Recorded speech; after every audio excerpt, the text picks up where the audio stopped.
to Mondays with Mondene, where we explore the topics that shape our lives and communities, especially the marginalized communities. I'm your host, Edie Mondene, and today we have a very, very, very special guest, Miss Joann Hardesty. Joann has served in the United States military, representing the Navy, and was one of the first women to serve on naval vessels. She has held a seat as legislature in the State House of Representatives. And from 2007 and 2019, Joann hosted Voices from the Edge, a progressive talk radio program on cable, a community radio station right here in our very own Portland, Oregon. She's run a nonprofit as executive director of Oregon Action, and she's been the past president of the local branch of the NAACP. But most importantly, y'all, this is my big sister and my good friend. Tonight, we'll be delving into a bit of a concerning problem in America, our democracy. Is it under attack? The ongoing struggle for African Americans seems relentless. It has often been said that when white America gets a cold, black Americans get pneumonia.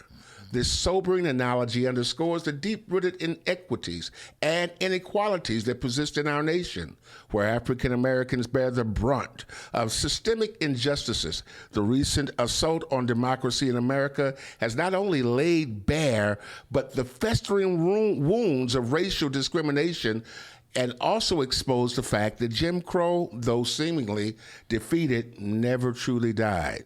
Instead, it lurked in the shadows like Dracula, raising at night to perpetrate its deadly deeds. Watch out, Halloween. The annual State of Black America, reported by the National Urban League, paints a very grim picture for African Americans.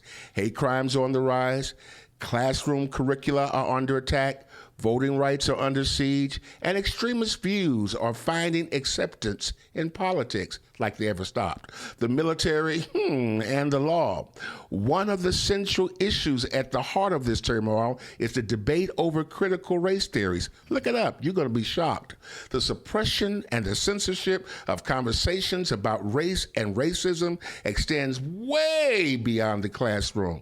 Some legislatures are attempting to shift authority away from majority black cities to the states, further undermining the representation of African Americans.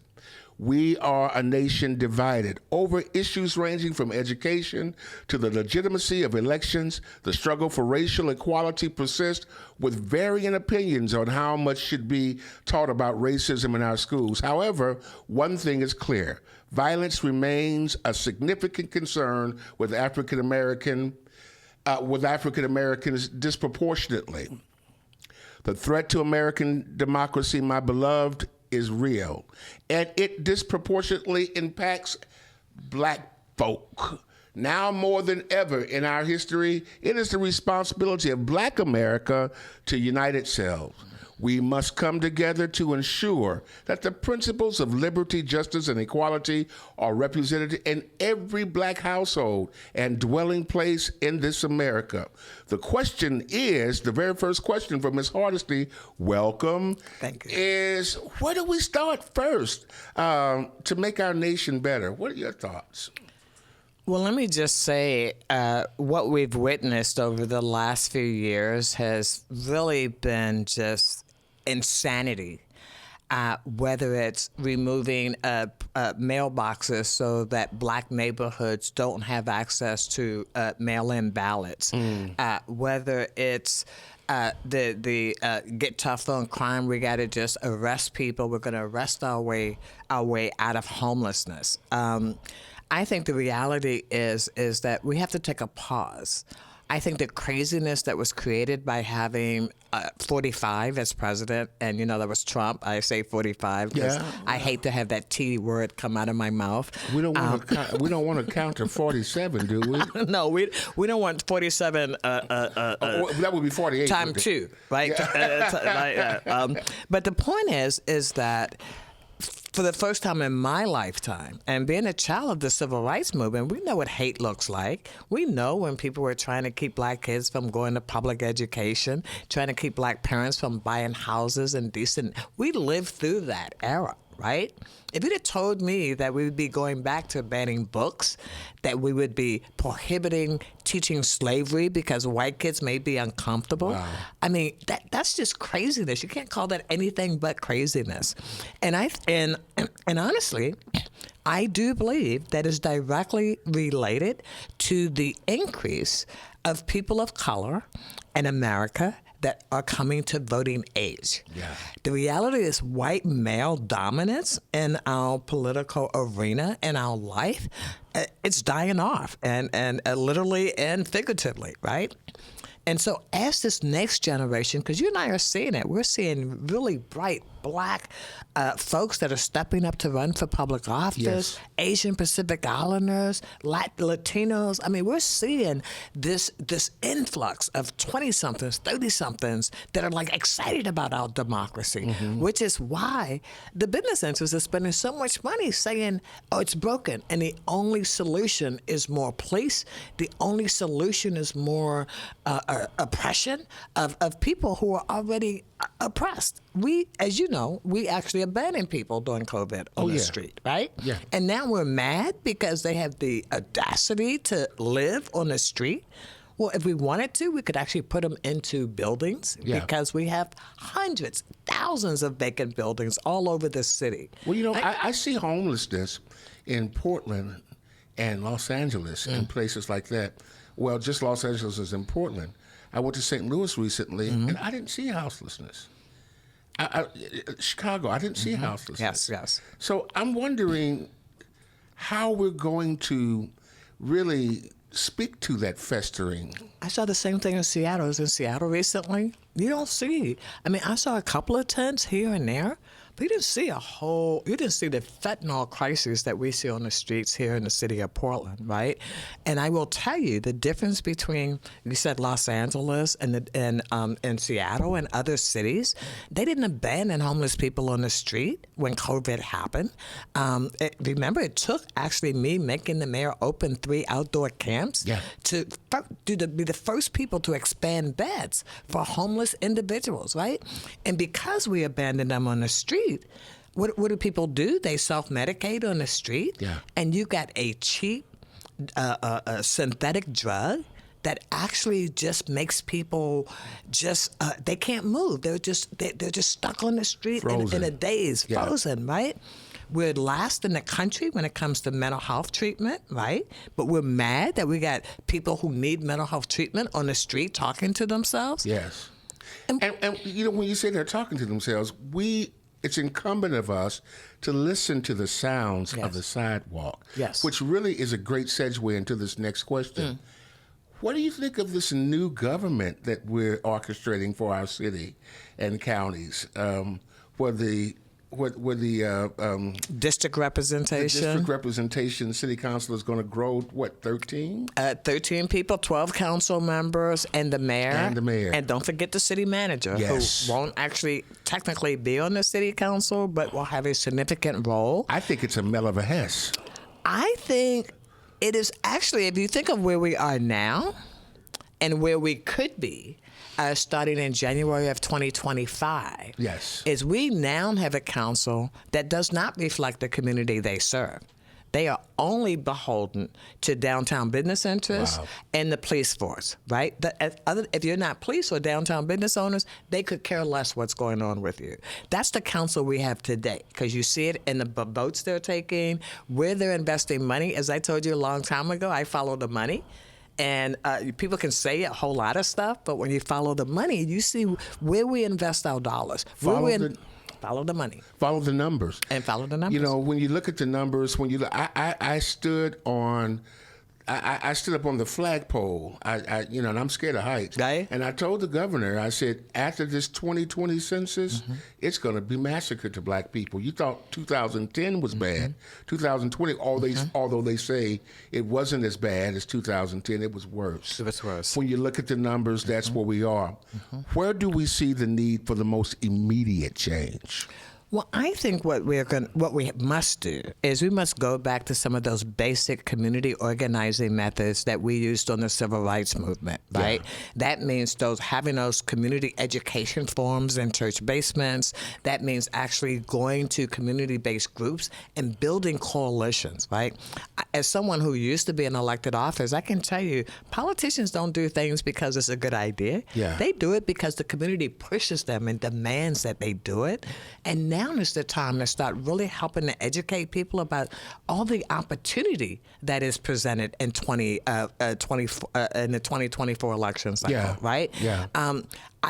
I want people to go into it optimistic about what's possible. Because think about having 3 people on the city council that represents your community as compared to 5 who are supposed to represent everybody and only represent downtown. Wow, I'm really afraid for people, just in general. And you've always been a champion for the people. Yes. That's something that drew me to your leadership. Right. You've never, ever seemed to recognize one group or another, but you made sure that everyone was included. That's right. At the table. Yes. I am really afraid for African Americans Yes. in this Oregon culture, Yes. especially where it concerns people of color. Where should we be really concentrating our efforts? You know, it's really funny that you said that because when I first got to City Hall, people always used the term people of color. Yeah. And I went, well, what does that actually mean? Because in my mind, that actually makes African Americans and Native Americans invisible. And when I talk about the people who've been most abused by the United States of America, I would say that is African Americans and Native Americans. And so when you just say people of color, it makes it easy to whitewash where the real inequality exists. And how you actually strategically target resources to Yes. address those inequalities, right? Yes. If you just say people of color, well, if you're grading all of us equally, then that's not equal, There you go. right? That's very There you go. inequitable because we've never all had the same opportunities. And so you have to actually look at each group individually and figure out what is the plan for them, which is why I like Imagine Black, because they are totally focused on the African American Tell community. us about Imagine Black. So they used to be called PALF, the Portland Alliance, PALF. I apologize, I'm not remembering what I the used to remember what it acronym was, stood too. for, right? But they changed their name at the time that the protest was taking place around George Floyd's murder, Yeah. right? Because what they realized is that not being intentional about protecting Black lives and Black bodies Yes. did not put them on the front line of this civil rights struggle. Yeah. And so they went as a board and really thought about who are we and who do we represent, and came out with this organization called Imagine Black. And they are very intentional about, right now, this week, they are working with Black candidates for public office to teach them what they need to know to be effective once they run and serve in public office. You know,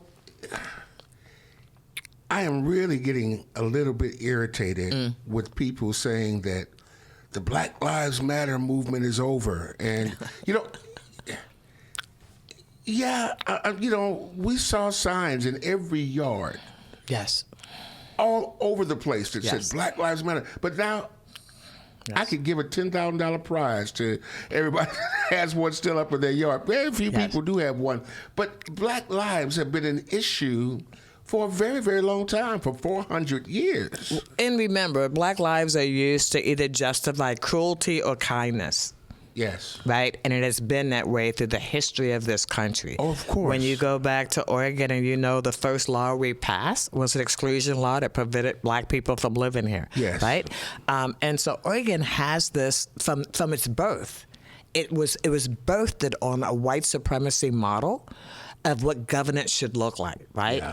And it took people that would stand against the grain like me that would say, well, I'm sorry, I want to know, are Black people benefiting from this local government? And if so, in what way, right? When you say, oh, we have all these equity programs, well, let's see, are they working?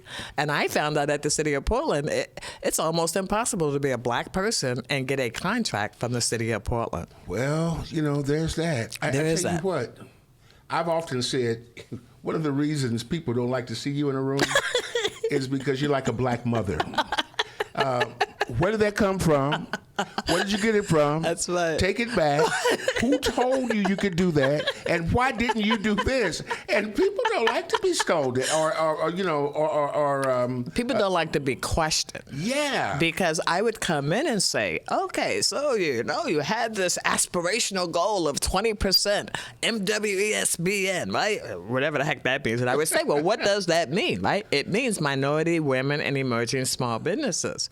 Well, when you peel that onion back a couple of layers, you find out there is no deadline for a white company to emerge. Wow. In fact, I found companies that have been emerging for 25, 30 years, and they get every contract. And so I'm asking these questions from the podium. Well, it seems statistically impossible for 5 firms to get $100 million, and they're all emerging small businesses, and they all show up on each other's contracts. I mean, it's a racket, right? Yeah. And so people don't like when you expose the truth behind the rhetoric.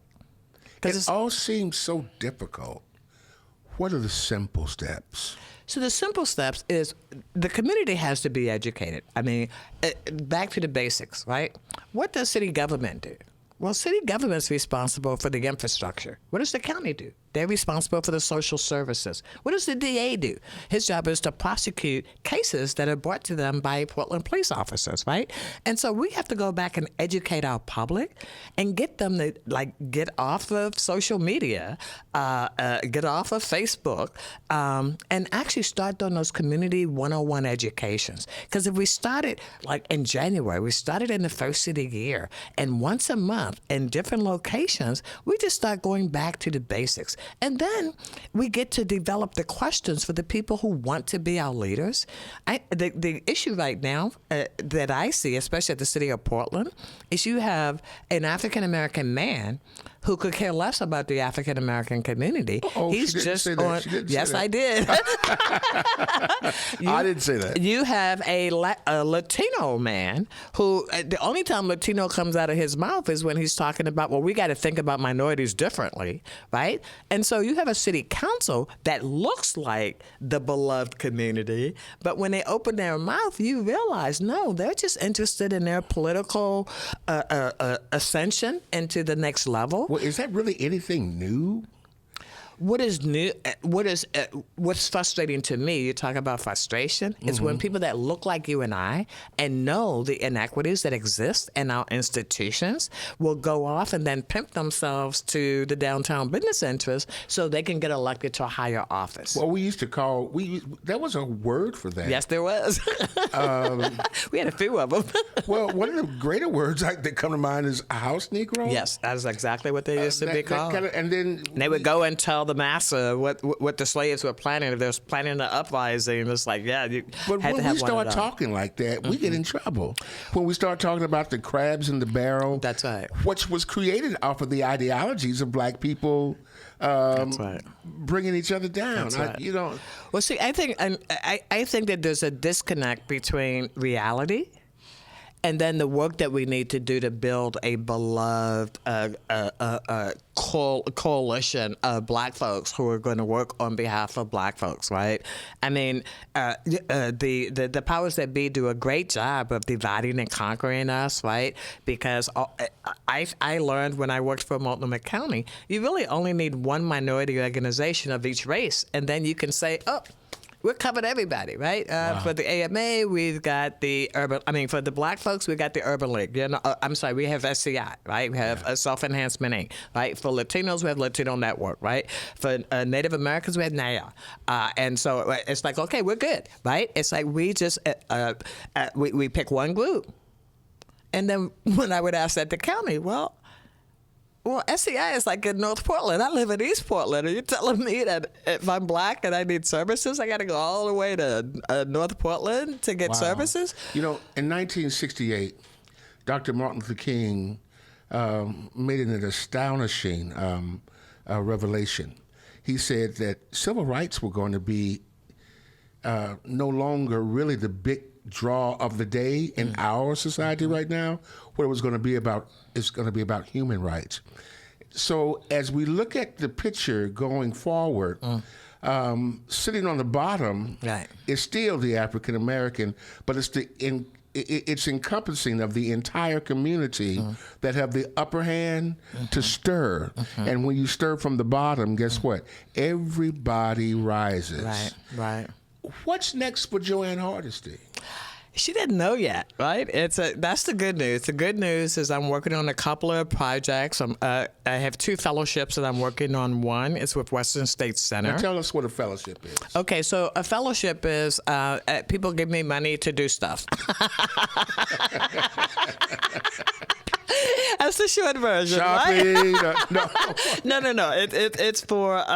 It's to take advantage of my expertise in certain areas, and so in the case of Western State Center, they are doing a video documentary with lots of different videos about my time on Portland City Council. Yeah. Because as the first Black woman on Portland City Council, wow. I experienced some things that most city council members would have never imagined experiencing. Yeah. Right? And so I want to make sure that this next generation of political leaders of color really understand they have to know who they are when they step into this arena, because there'll be people constantly trying to tell them who they are and what they represent and what they stand for. And if they don't know who they are when they walk in, they're going to be in for a hard ride. They'll be like one of the city council members now who just it's like a puppet. It's like they have sound bites, but they have no detailed analysis. Now, you don't have any opinions, do you? No, not at all. No.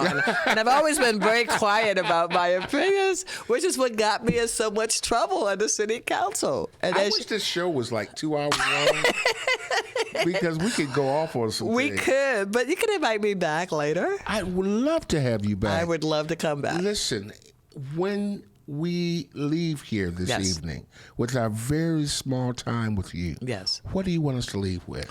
I want you to leave with hope, because regardless of what the big headlines are out there, you and I know this. When COVID hit, it wasn't government that came to the rescue. Yeah. It was neighbor helping neighbor. Yes. It was community member looking out for people who are homeless. I want people to leave, even with all the horribly bad stuff that's happening, I want them to know that there's a 20-something, 30-something, even some 40-somethings aren't too old yet, that are really thinking intentionally about building that beloved community. Yeah. And we can help them, and they won't be perfect, right? But I think we have to take this multi-generational approach to understanding all of us have deep knowledge, right? Yeah. And wherever we got it from, our lived experience is valuable in building that beloved community. Wow. We're still at beloved community. Yes. It's always about beloved community. Thank you for joining us on Mondays with Mondene. And thanks again to this most precious, illuminating, and powerful guest, Miss Joann Hardesty. Thank you. We're looking forward to seeing you next week with our special guest, Naeem Hassan. Until then, stay alert, and we must pay attention to what's happening to us around the world. Now, if you enjoyed this episode, share it with your friends and followers.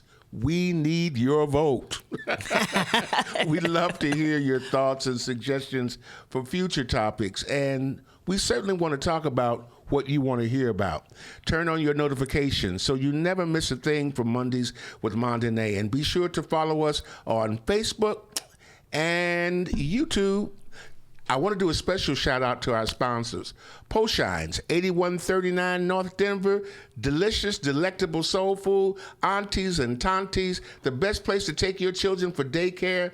Adorn Electric, he's the man that wants to light you up. And for their support of this podcast, we bless you. You can visit me on Sunday mornings right here at Celebration Tabernacle. We're located at 8131 North Denver Avenue, right here in the historic Kitten District in Portland, Oregon. A special thank you to our technical staff, Dion, Robin, Andy, and Paul. Not one of them is bigger than the other, and they all stand tall. These are the guys who make this podcast possible. Remember, our democracy is under attack, but together we can fight to protect and preserve it, ensuring a brighter future for you, for me, and for everybody. And that's what I said. Hey, it's time for you to come to Post Shine. Check out that catfish sandwich. Oh my goodness, is that the shrimp po' boy? Man, look at that chocolate chip cake. Man, I need to get over to Post Shines at 8139 North Denver right now because this food looks delicious. Or call if you'd like, 503-978-9000. And don't miss it, you'll be sorry. In times gone past, we find ourselves making excuses so that people reminded, ooh, I've got to get home and tend to the brand new missus. I need some time alone. Can't this wait until I finish texting on my phone?